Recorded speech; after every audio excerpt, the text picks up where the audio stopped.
안녕하세요. 오늘도 이곳을 놀러와 주신 여러분들을 향해 인사를 크게 한번 올려봅니다. 즐겁고 속이 시원해지는 사연을 찾고 계신 여러분들을 위해 제가 평소에는 풀어내지 않고 속으로만 쌓아두고 있었던 저희 시댁 이야기를 살포시 꺼내보려고 합니다. 저도 한 성격 하는 덕에 당하고만 살지는 않았지만 그럼에도 불구하고 독불장군처럼 나오시는 시댁 어르신들 때문에 속이 상했던 적이 한두 번이 아니었거든요. 아무리 남편이 제 편을 들어준다고 해도 어른이 말씀하시는데 토를 단다고 툭 뱉어버리시면 저희는 합주기가 될 수밖에 없지 않겠습니까? 하지만 원래 마무리는 묵직한 한 방으로 끝내는 거라 했습니다. 제가 어떤 방법으로 저를 되찾게 되었는지 여러분들께 그 숨겨진 이야기를 들려드리겠습니다. 지금부터 어떻게 보면 경악스럽고 어떻게 보면 속이 시원한 이야기를 시작해 보도록 하겠습니다. 끝까지 함께 해주실 거죠? 저는 나름 부잣집에서 태어나 엄청난 사랑을 받으면서 무럭무럭 자랐고 당연히 고생이라는 것을 단 한 번도 하지 않고 살아왔습니다. 아주 어릴 적에 TV에 나오던 발레리나를 보고 한눈에 사랑에 빠져서 저는 발레를 배우겠다며 어머니 아버지께 엄청나게 떼를 썼고 제가 끈기가 부족한 아이였기에 엄마는 그냥 무용학원을 보내주셨습니다. 어차피 이러다가 말겠지. 뭐 한 3, 4개월 배우고 나면 재미없다고 그만두겠지 싶었는데 제가 발레 학원을 다니면서 엄청난 재능이 있다는 것을 발견하게 되었습니다.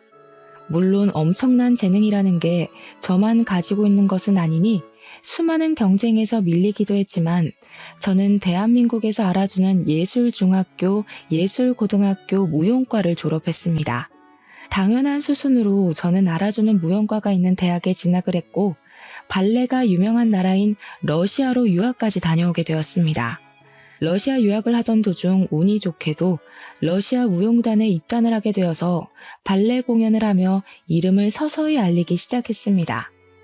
하지만 타지에 나와 있는 것이 너무나도 외롭고 힘들었기 때문에 저는 계속 한국으로 돌아가고 싶다는 열망을 가슴 안에 품고 지내고 있었습니다.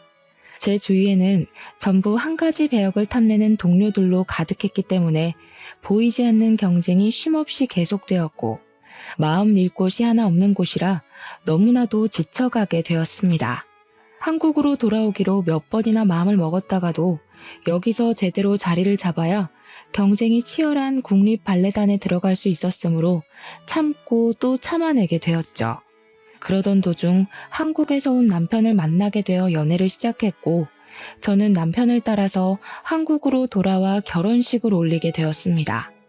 한국에서도 쉬지 않고 발레단의 문을 두드린 덕분에 저는 발레리나라면 누구라도 가고 싶어하는 국립발레단에 들어가 메인으로 서기도 하면서 승승장구를 하며 지내고 있었습니다. 남편의 집 또한 저희 집 못지않게 부유한 집안이었기 때문에 시댁에서도 친정에서도 저희 사이를 반가워하셨고 덕분에 평화로운 나날들을 보내고 있었습니다. 하지만 평화가 계속되고 행복이 지속되면 그만큼 큰 시련이 온다는 이야기가 있지 않겠습니까? 저에게 악재가 겹치고 겹치게 되었습니다.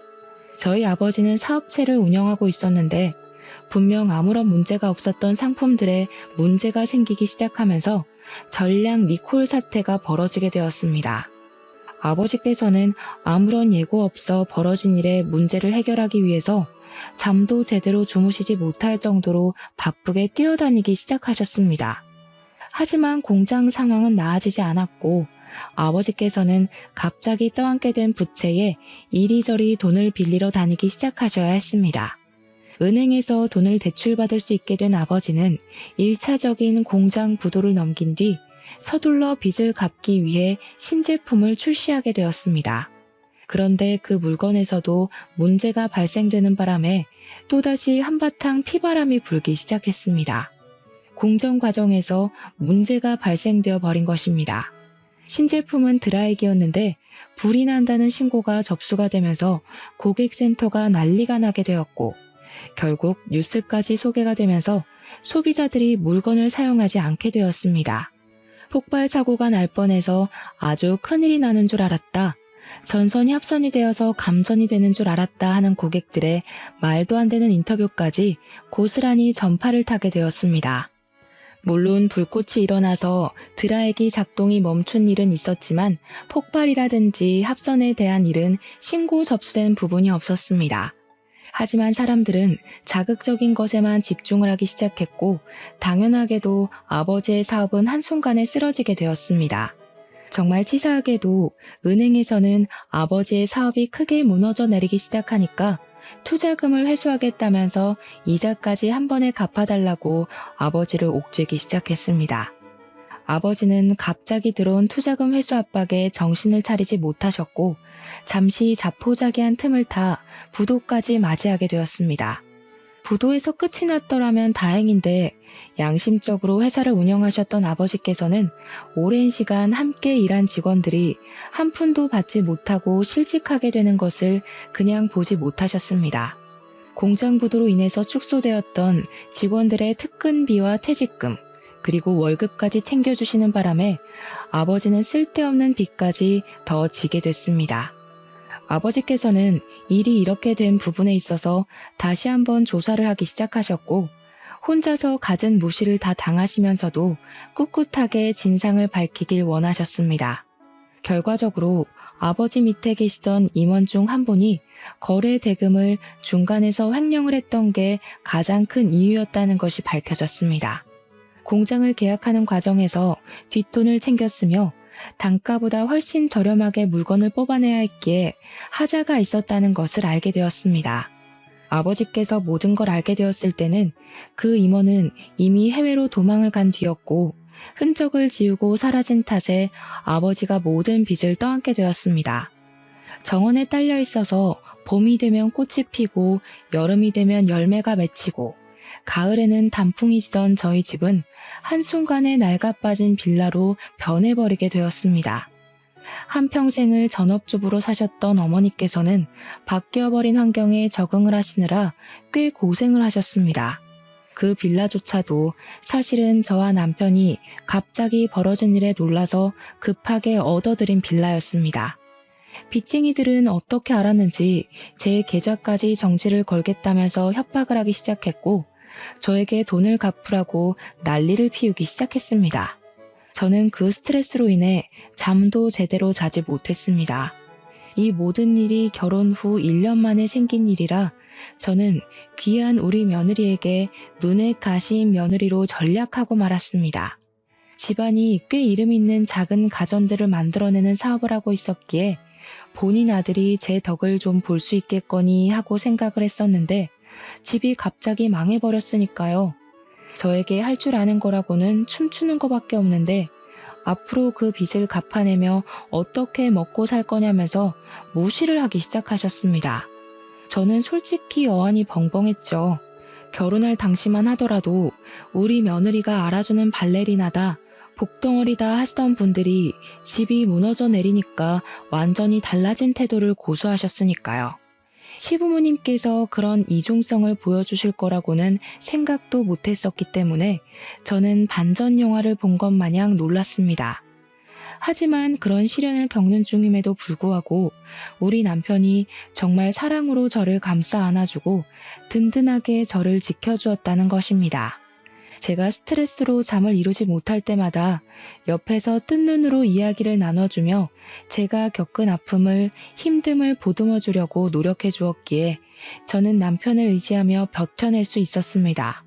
거기다가 변해버린 환경에 적응을 하지 못하고 계속해서 현실을 부정하며 우울증에 시달리시던 저희 어머니를 챙겨준 사람이 제 남편이었거든요.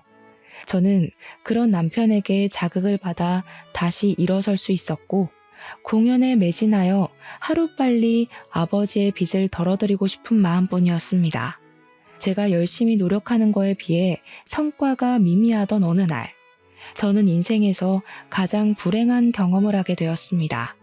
바로 제가 공연 리허설 무대를 하고 있다가 사고를 겪게 된 것이었습니다. 계속된 빚 압박에 불면증을 겪게 되면서 며칠 내내 잠을 제대로 자지 못해 수면 부족으로 컨디션이 무척이나 저조한 상태였습니다. 전날 밤에도 역시 잠을 1시간도 채 자지 못해서 남편이 이번 공연에서는 사정을 이야기하고 다른 사람과 역할을 바꾸는 것이 어떠냐고 조언을 했지만 저는 욕심을 부렸었습니다. 그깟 잠 따위 자지 않아도 충분히 몸이 기억하기 때문에 할 수 있다고 생각하고 리허설 무대에 들어가게 되었는데 파트너와 합을 맞추다가 삐끗하게 된 것입니다. 발목이나 발가락을 다쳤더라면 오히려 상관이 없었을 텐데 리프트라고 하는 남자 무용수가 여자 무용수를 들어올리는 동작을 하다가 균형을 잃게 된 것입니다. 남자 무용수의 팔 힘으로 버텨야 하는 동작이었는데 제가 균형을 제대로 잡지 못하니 그대로 위에서부터 추락을 하게 된 것입니다. 하필이면 바닥에 안전매트 없이 리허설을 하고 있었고 제가 떨어지는 과정에서 몸을 비트는 바람에 꼬리뼈와 허리로 무대 장치의 충격을 고스란히 흡수하게 된 것입니다. 너무나도 갑작스럽게 일어난 큰 사고에 현장에 있던 관계자들은 물론이고 저까지도 너무 얼이 빠져버렸습니다.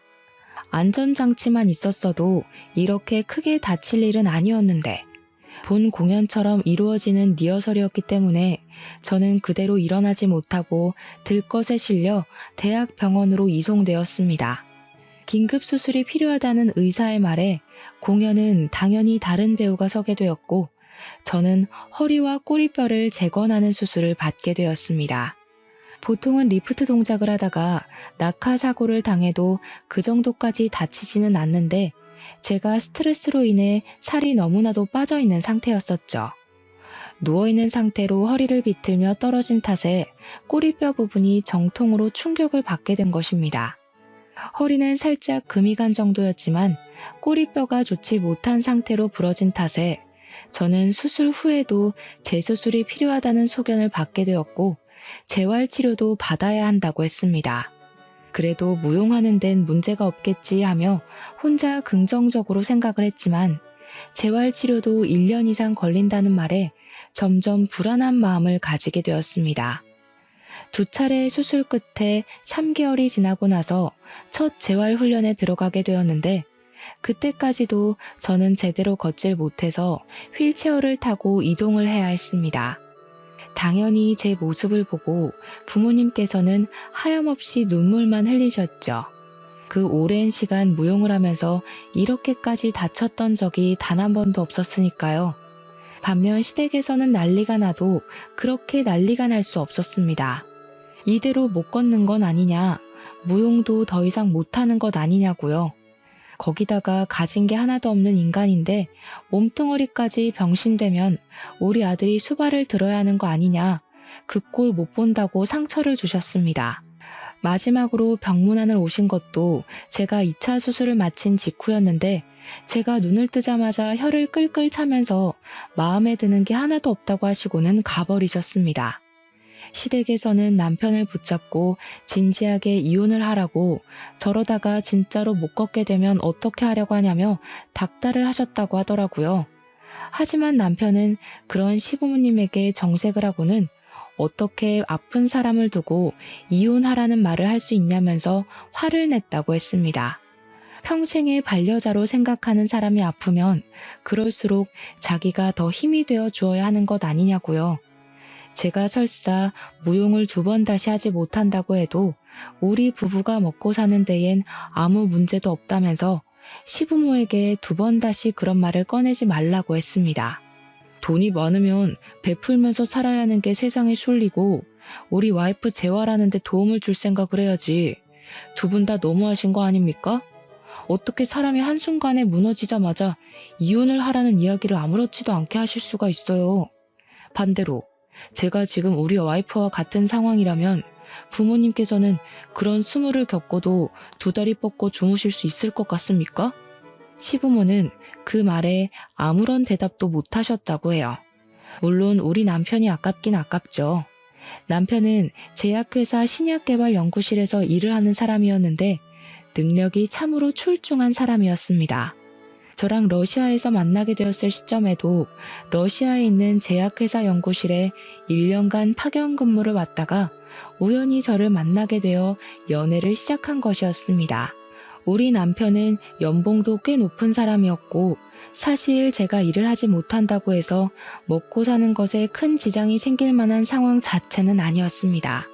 하지만 제가 남편에게 우리 부모님의 빚을 같이 갚아달라고 할 마음은 전혀 없었기 때문에 어떻게 해서든 제 힘으로 헤쳐나가고자 아등바등했던 것입니다. 제 월급의 전부를 저희 친정에다가 드리고 있었기 때문에 제가 일을 하지 못한다면 친정 부모님께서 많이 힘들어하실 것 같았거든요. 시댁에서는 제가 월급을 전부 친정에 가져다 준다는 것을 모르고 있었지만 어느 정도는 보내고 있다고 예상은 하셨을 겁니다. 그러니 남편이 혼자 돈을 벌게 되면 남편의 돈이 저희 집으로 흘러간다고 생각을 하셨을 테고요. 귀하게 공부만 시켜서 능력을 인정받고 있는 아들이 망해버린 처가 때문에 짐을 짊어져야 한다고 생각하실 테니 제가 당연히 눈엣 가시로 보였겠죠. 저는 재활에 악착같이 힘을 쓰면서 남들보다 2배, 3배로 더 열심히 훈련을 하기 시작했습니다. 하지만 걸을 때 느껴지는 통증이 너무나도 심했고 의사 선생님 또한 저에게 꾸준히 재활을 하다 보면 통증이 어느 순간 무뎌지는 날이 오게 하겠지만 영구적으로 사라질 통증은 아니라고 하셨어요. 그리고 앞으로 무용으로 활동은 하지 못할 것이라고 쐐기를 박아버리시더라고요. 저는 의사 선생님의 단호한 말이 믿어지지가 않아서 왜 앞으로 무용 활동을 할 수 없느냐고 다시 한번 물어보았습니다. 이미 나이가 있으셔서 몸이 많이 굳었을 테고 재활하는 동안 무리한 스트레칭을 하시면 조직이 손상될 수 있기 때문에 절대로 하셔서는 안 됩니다. 스트레칭을 전혀 하지 못하는 상태로 재활을 마치게 된다면 당연히 제 몸은 빳빳하게 굳어버릴 테죠. 저는 이 사고로 인해서 더 이상 무용을 하지 못한다는 사망 선고를 받게 된 것이나 마찬가지였습니다. 동작을 하는데 무리가 가지 않을 정도의 수준이 온다 하더라도 그것은 일부 동작이나 연습 정도의 수준이지 무대에 올라갈 만큼의 실력을 다시 되찾긴 어려울 것이라는 뜻이었습니다. 하루라도 연습을 하지 않으면 몸이 적응을 못하고 굳어지는 게 느껴지는데 1년을 넘는 시간 동안 연습은커녕 스트레칭도 할 수 없다고 하니까요. 저는 의사 선생님 앞에서 눈물을 펑펑 쏟아냈지만 현실적으로 불가능한 일이라는데 제가 받아들여야지 어떻게 하겠습니까? 남편은 옆에 서서 같이 울면서 저를 위로해 주었지만 자신의 분야에서 승승장구하고 있는 남편에게 질투가 나기도 하고 위로가 귀에 담기지 않았습니다.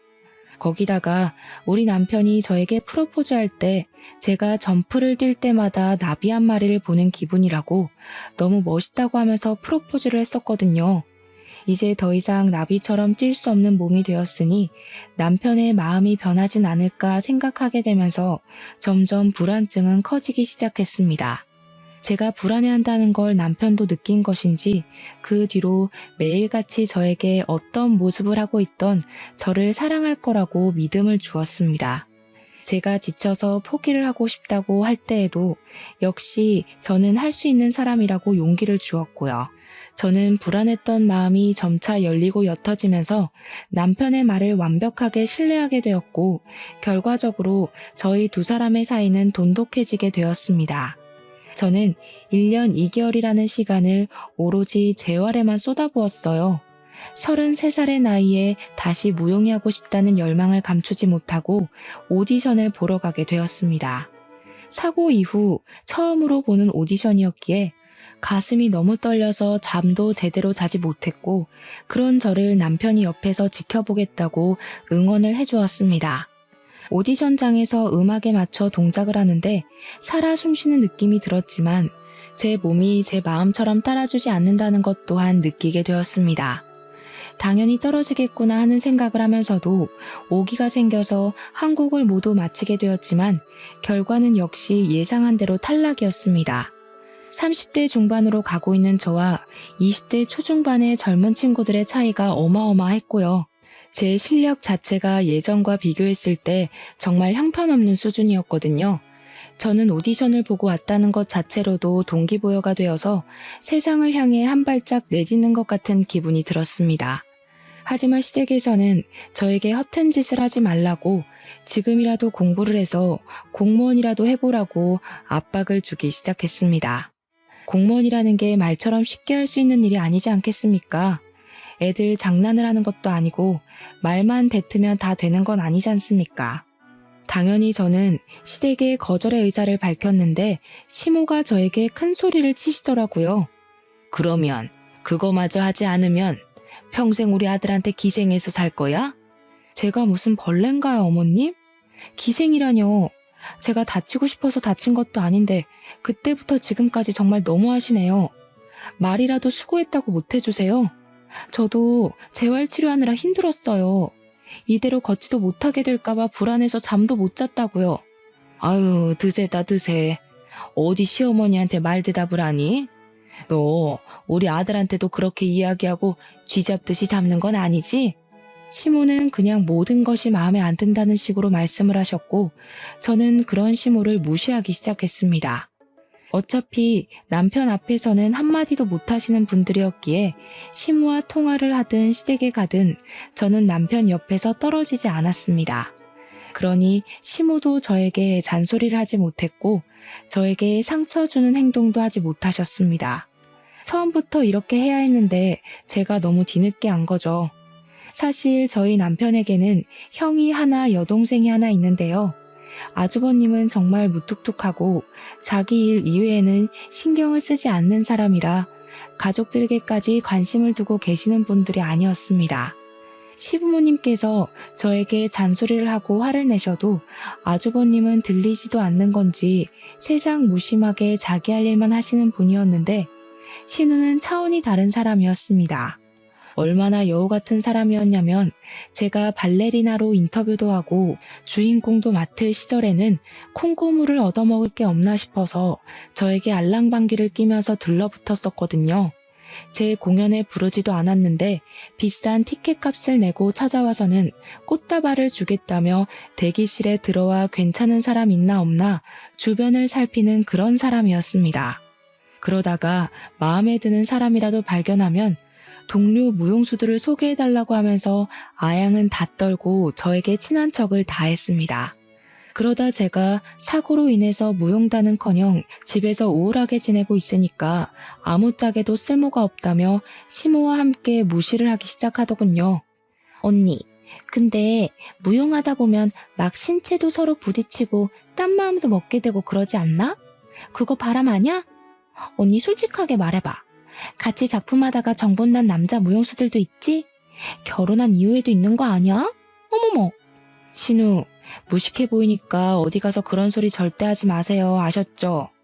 신우 논리대로라면 세상 모든 무용수들은 죄다 가정 파탄이나 내는 사람이게요. 신체가 접촉하는 건 최소한의 부위인 거고 그것도 전부 무용 동작일 뿐인데 그런 아름다운 춤을 보고 불순한 생각만 하신 거예요? 신우는 문화생활을 즐기면 안 되겠다. 혹시 영화나 드라마 보고도 주인공들끼리 무조건 사귄다, 바람이다 생각하시는 건 아니죠? 그러면 너무 무식한 건데. 뭐요? 무식? 언니 지금 저한테 무식이라고 했어요? 그렇잖아요. 누가 일적으로 만난 사이끼리 그런 생각을 해요. 신우는 회사 다니면서 회사 과장님, 부장님이랑 회의하면 바람 피우는 것 같아요? 와, 그 정도면 진짜 망상증이다. 신우 제가 다니는 병원이 정신과가 유명하다고 하던데 같이 한번 가볼래요? 시모야 우더른이니까 저렇게 함부로 말을 할 수 있지만 신우는 저보다 어린데 굳이 제가 당하고 있을 필요가 없지 않겠습니까? 제가 워낙 말빨도 좋고 그동안 시모에게 당했던 일들을 언젠간 터뜨리려고 꾹꾹 눌러놓고 있었는데 신우가 먼저 와서 살살 긁어주니 저야 스트레스 풀고 좋은 기회였죠. 하지만 신우는 저에게 당한 것이 분했던 건지 저를 한 방 먹이고 싶어서 그러는 건지 쉬지 않고 시비를 걸어왔고 그때마다 저는 웃으면서 신우의 속을 뒤집어 놓았습니다. 언니는 정말 좋겠다. 이제 집에서 놀고 먹을 텐데 부러워서 어떡해? 난 능력을 인정받아서 승진을 했는데 그러니까 여유 시간이 하나도 없지 뭐야. 그냥 나도 시집이나 잘 가서 언니처럼 집에서 빨래하고 설거지하고 청소하면서 살면 너무너무 좋을 텐데. 그러니까요, 신우. 시집을 잘 가야 저처럼 집에서 집안일하며 여유도 부리고 할 텐데. 신우는 시집을 잘 갈 수 있으려나 모르겠어요. 능력 인정받았을 때 가치를 올려둬야 나중에 저처럼 편안하게 살죠. 신우는 지금부터 열심히 노력해야 되겠다. 진짜 얼마나 약을 잘 올리는지 화가 나는데 화를 내면 좀생이처럼 보이게 만드는 재주가 있더라고요. 그래서 저도 살살 약을 올리면서 신우 속을 긁었습니다. 정말 피는 못 속인다고 신우가 왜 시모 딸인지 절절하게 알게 되었거든요. 성격이 둘이 똑같은데 어디 가서 말 안 해도 모녀지간인 게 티가 나더라고요. 저도 지지 않고 맞받아치기 시작하니까 시모도 신우도 대놓고 욕도 못하고 끙끙 앓기만 하고 있었습니다. 그러다 둘이 건수를 잡은 건지 하루는 저를 불러내더라고요. 이번에는 어떤 걸로 저를 뒤집어지게 만들려고 하나 혼자 시댁에 가면서 걱정을 했는데 아니나 다를까 이제 슬슬 아이를 가지라고 하더라고요. 너도 이제 일을 쉬고 있으니까 아이를 가져야지 않겠니? 원래 집안이 복작복작할수록 복이 들어오는 거다. 하지만 저랑 남편은 처음 결혼을 약속했던 그날부터 지금까지 변함없이 딩크족으로 살기로 했었거든요. 저희 둘 다 아이를 별로 좋아하지 않기도 했고 한 사람의 인생을 책임져야 한다는 것이 부담스럽게 느껴지기도 했고요. 무엇보다 제가 무용을 했던 사람이었잖아요. 무용수에게 임신과 출산은 몸이 엄청나게 망가지는 일이나 다름없었죠. 골반부터 시작해서 온몸의 뼈가 다 열리고 장기의 위치가 바뀌니까요. 남편도 제가 무용을 얼마나 중요하게 생각했는지 잘 알고 있는 사람이었기에 딩크로 사는 것에 동의를 해주었고 그 마음은 지금까지 변치 않았습니다. 그런데 시댁에서는 이제 제가 바깥 활동을 하지 않으니까 아이라도 가져서 집안의 보탬이 되라고 이야기를 하는 것이었습니다. 이거 내가 아주 유명한 곳에서 지어온 아기가 들어서는 한약이야. 이 약 먹으면서 꾸준히 노력하면 건강한 아이를 출산한다고 하더라. 시모는 저에게 애가 잘 들어서는 약이라면서 하루에 한 번씩 꼬박꼬박 챙겨 먹으라고 비싼 거라고 엄청나게 생색을 내더라고요. 그런데 제가 뼈 수술 이후에 계속해서 칼슘제와 병원에서 처방받은 약을 먹고 있었는데 약과 약이 충돌해서 어떤 부작용이 생길지도 모르는데 어떻게 먹겠습니까? 어머님, 제가 지금 병원에서 처방받아서 먹고 있는 근육약이랑 칼슘제가 있어요. 약을 먹는 중이라 이 한약을 먹기엔 좀 걱정이 되네요. 거기다가 제가 먹고 있는 약을 끊기 전까지는 임신도 해서는 안 된다고 하셔가지고 좀 어려울 것 같아요. 언니, 내가 의심만 하고 있다가 지금 와서 좀 확신이 드네? 언니 혹시 불임 아니야? 불임인 거 속이고 결혼해서 이런저런 핑계대고 임신 못한다고 하는 거지. 그 말을 하는데 시무도 순간 도끼 눈을 뜨고 저를 쳐다보더라고요. 제가 무슨 불임 아닌 걸 증명하려고 낳기 싫은 아이를 낳아야 하는 것도 아니고요. 슬슬 짜증이 확 나는데 여기서 애둘러 넘어갔다가는 불임으로 확정이 날 것 같고 아니면 애를 가지라고 계속 이야기를 들을 것 같더라고요. 마음대로 생각하셔도 저는 상관없긴 한데 저희 부부끼리 상의하고 아이를 갖지 않기로 결정한 일이니 존중을 해주셨으면 좋겠습니다. 그리고 지금 제가 먹고 있는 약이 임신해서는 안 되고 임산부가 먹어도 안 되는 약이라는 건 병원에 가서 물어보셔도 맞다고 하실 거예요. 시모에겐 제가 한 말의 의미가 제대로 들리지 않았는지 불임에 꽂혀가지고 퇴근하는 남편을 불러다가 진짜 제가 불임이냐고 몇 번이나 물어봤다고 하더라고요. 하자 있는 여자랑 결혼한 거 아니냐고, 제가 불임이라서 어쩔 수 없이 아이를 가지지 못하는 건 아니냐고요. 우리 아들에게 문제가 있을 리가 없는데 아이를 가지지 않는다는 게 수상하다면서 남편이 하지 말라고 짜증을 내는데도 계속 부림부림했대요. 남편이 버럭 소리를 지르면서 그만하라고, 그런 거 아니라고 이야기를 하는데 신우가 글쎄 남편에게 대놓고 그랬다는 겁니다.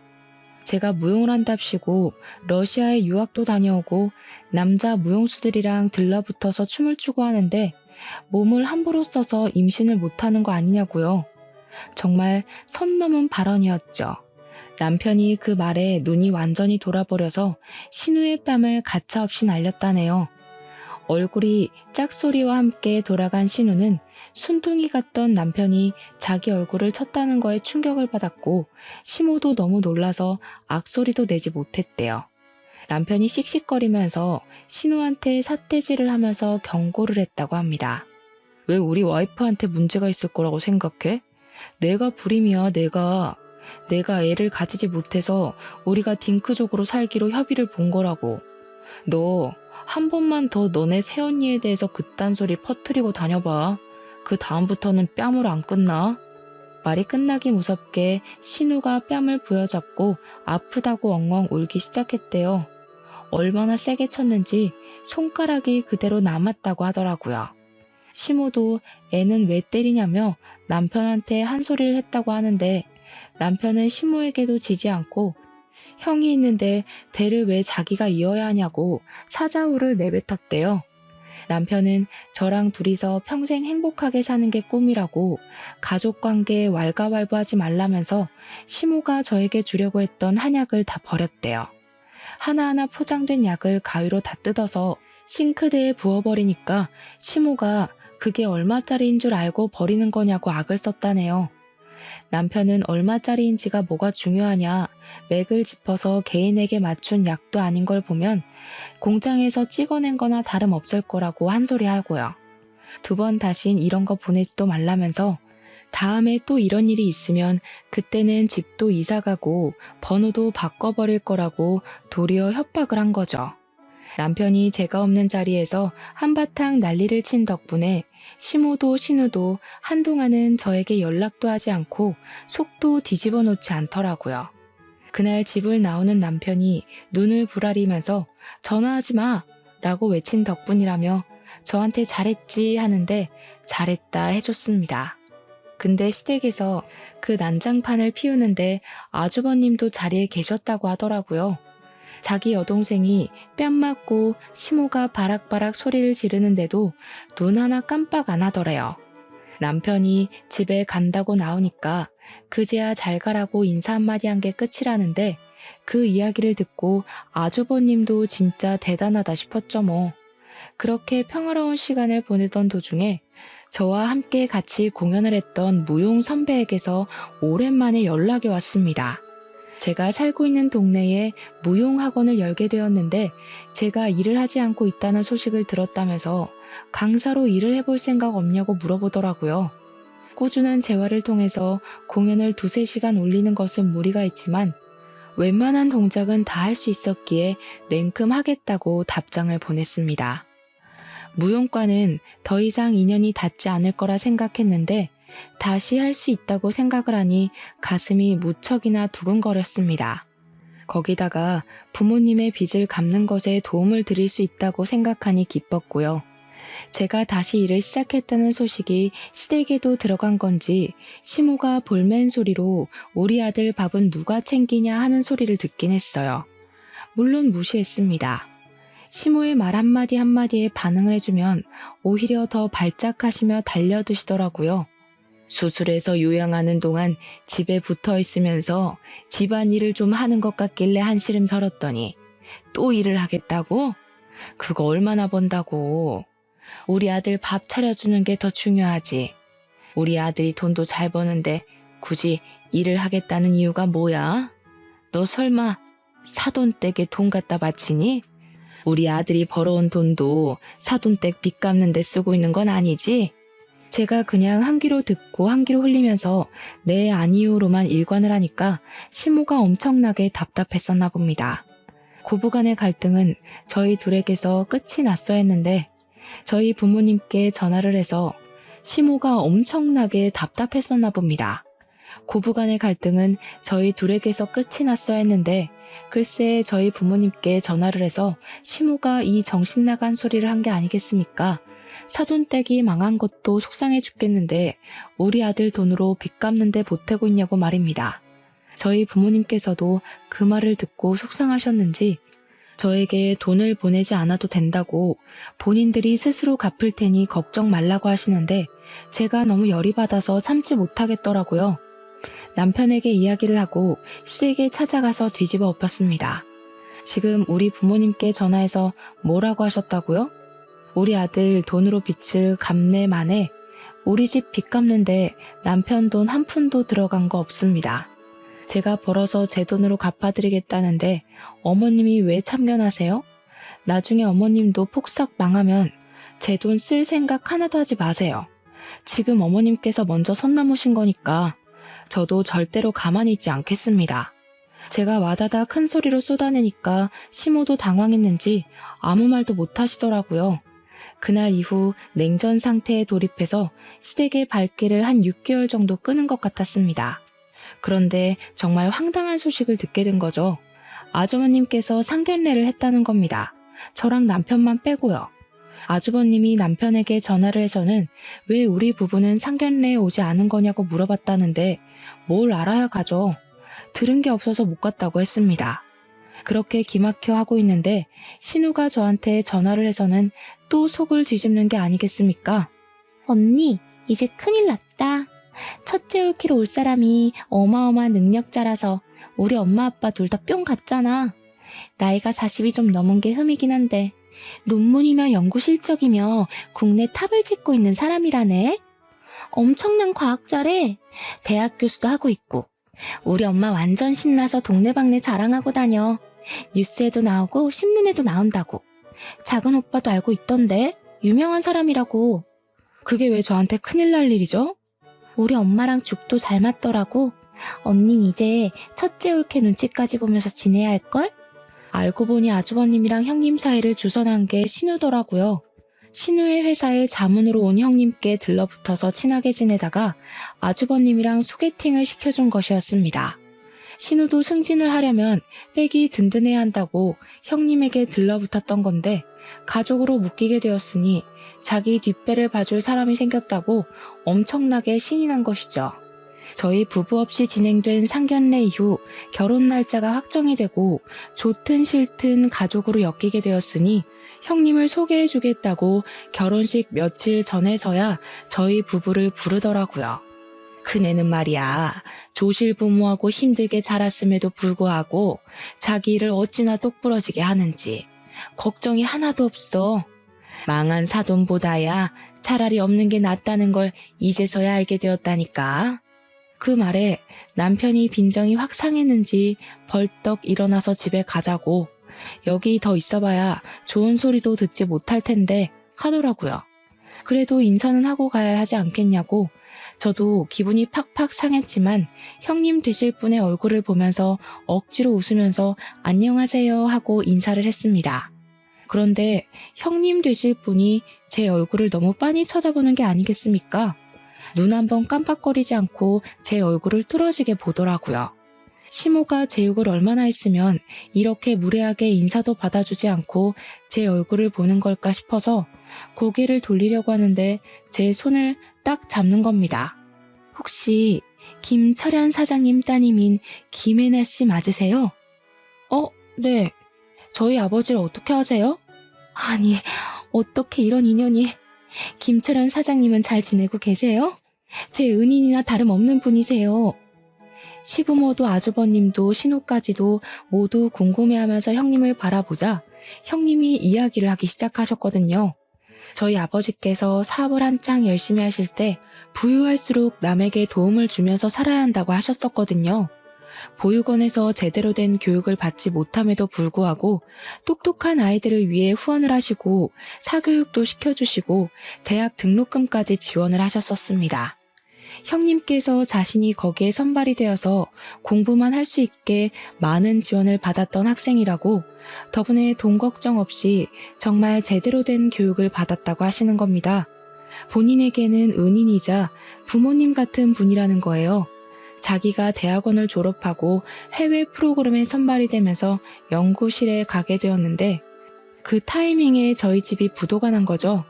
너무 먼 곳에 있어서 한 번도 찾아뵙지 못하고 시간을 보냈는데 한국에 돌아오고 나서 저희 집이 살던 집에 찾아가니까 이미 이사를 가고 없었다는 겁니다. 물어물어 찾아보려고 했지만 소식을 전혀 들을 수 없었다고 눈물까지 찔끔 흘리시는 게 아니겠습니까? 저에게 너무너무 감사한 분이라면서 이렇게 가족이 될 수 있어서 기쁘다고 저희 집에도 인사를 드리러 가고 싶다고 하더라고요. 시무랑 신우는 완전히 벙찌게 되고 아주버님은 갑자기 남편 옆에 찰싹 붙어서 사돈분이 엄청 대단하신 분이었다고 말을 꺼내시더라고요. 존경받아 마땅하신 분들이셨네. 사돈 어르신들이. 그런 일을 웬만한 마음으로 하기 어려운 건데 근데 우리 엄마랑 너는 그것도 모르고 그렇게 재수씨 구박을 한 거야? 아주버님의 예상치 못한 말에 시무랑 신우는 둘 다 흠칫 놀라더라고요. 형님 되실 분이 눈을 살짝 뾰족하게 뜨면서 제가 어디 가서 구박받을 만한 사람은 아닌데 하시며 제 편을 들어주셨고요. 신우가 형님의 뒷배가 필요하다고 하지 않았겠습니까? 자기가 언제 저를 구박한 적이 있냐고 오해라고 하더라고요. 저 둘째 올케랑 사이 엄청 좋은데 제가 구박을 하긴 뭘 하겠어요. 제가 손아래 사람인데 언니랑 저랑 되게 친해요. 친해? 웃기고 앉아있네. 너 내 와이프한테 불임 운운하면서 난리쳤던 기억은 아주 안드로메다로 보내버렸나 보다? 그 말에 형님이 기겁을 하시면서 어떻게 그런 말을 할 수가 있냐고 하셨습니다. 진짜 불임이면 어떻게 하려고 상처가 될 말을 아무렇지 않게 할 수 있냐면서 신우에게 무서운 사람이라고 하더라고요. 티가 나게 한 발짝 뒤로 물러서는 형님을 보면서 저도 속으로 고소함을 느끼고 있었죠. 저에게 나중에 따로 이야기를 할 시간이 있었으면 좋겠고 저희 부모님께 꼭 한번 감사 인사를 전하고 싶다고 하셨습니다. 그렇게 며칠 뒤에 형님과 아주버님은 결혼식을 올리게 되었고 저희 부모님께서 결혼식을 보러 오시면서 인사를 나누게 되었습니다. 저희 부모님이 등장하자마자 형님 눈에 시부모님은 꽂아놓은 보릿자루가 되는데 얼마나 웃기던지 남편이랑 저랑 뒤에서 몰래 웃었죠. 아주버님은 결혼을 한 이후에 완전히 제 남편이랑 짝짝꿍이 맞은 건지 저랑 형님을 시기하는 시모와 신우에게 잔소리를 퍼붓기 시작했습니다. 이렇게 애처갈 줄은 상상도 못했는데 저와 남편은 아주버님의 변한 모습에 형님이랑 천생연분은 맞나보다 하고 생각하게 되었죠. 신우와 시모는 그 뒤로 유독 제 눈치를 더 보면서 살게 되었는데 형님이 저희 아버지에게 본인이 보유 중이던 특허 기술의 독점 사용권을 넘겨주었기 때문이었습니다. 아버지의 사업이 어떻게 잘못되게 되었는지 사정을 전부 들으신 형님이 다시 한번 일어서보자 하시며 신기술의 특허 기술 독점권을 사용할 수 있도록 계약을 해주셨거든요. 기술 투자를 받을 수 있는 부자처도 알아봐 주시고 아버지께서는 다시 소량이지만 공장을 가동할 수 있게 되었습니다. 그 이후에 형님이 언론 인터뷰에서 홀리듯이 아버지와 인연을 이야기했고 방송을 챙겨본 시청자들의 심금을 울린 이야기였는지 아버지의 상품이 인터넷에 막 올라오기 시작했습니다. 저렇게 남을 위해 아낌없이 베푼 사람들에게 돈으로 혼쭐을 내줘야 한다면서 말입니다. 아버지께서는 형님 덕분에 좋은 투자처를 만나서 작은 공장 하나를 가동하다가 3년이 지난 지금 투자금을 모두 갚고 빚 또한 갚아낼 수 있을 정도로 성공하게 되었습니다. 덕분에 집안이 망했다고 저를 구박하던 시모도 더 이상 저를 구박할 수 없게 되었고 제 눈치만 보고 계시게 됐죠. 저랑 형님은 시댁에서 고개를 빳빳하게 들고 다니며 신우에게 가끔 면박을 주면서 그렇게 지내고 있습니다. 겹경사로 형님은 시험관 시술을 통해서 쌍둥이를 임신하게 되었는데 덕분에 저희에게 아이를 낳으라는 압박 또한 사라졌고요. 저희는 시댁에 다시 한번 딩크족으로 살겠다고 선언하고 아무런 간섭 없이 행복하게 살았답니다.